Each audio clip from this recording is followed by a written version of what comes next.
For newer students learning Eka Pada Koundinyasana I, one little crutch, as long as their shoulders can handle it, would be to have the hip resting on the shoulder. So looking something like this. All right, in the posture, she has her hip resting on her elbow. And oftentimes, what is a little bit harmful about this is that we're sinking at the front of the shoulder. We're not using the strength of our arms to keep us lifted.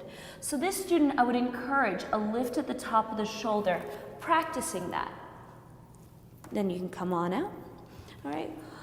That's a crutch pose, but it's not where we want to live. The students that you teach that to, make sure that they're aware of this. And when they move forward, this is the shape that we're going for. So go ahead and make your way. So twist the knees away from the camera.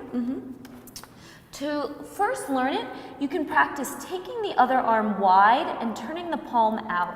So even wider here, yeah. That way, it's quite impossible for the hip to land on the elbow.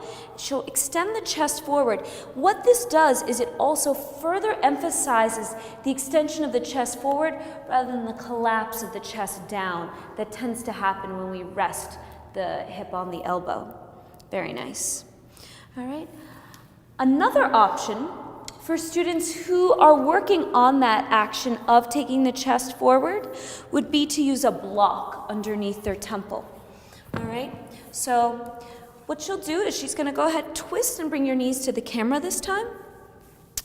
The chest extends forward. She's going to look in the direction of her knees as she rests her temple down. Good.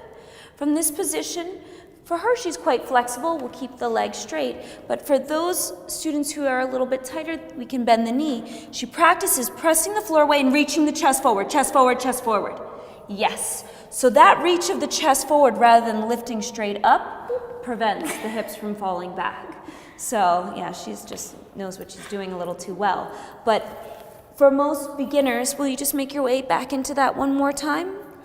What tends to happen if we do start to use that block is the head comes straight up and the hips come straight down. So we don't want to lift up, we want to exactly extend forward.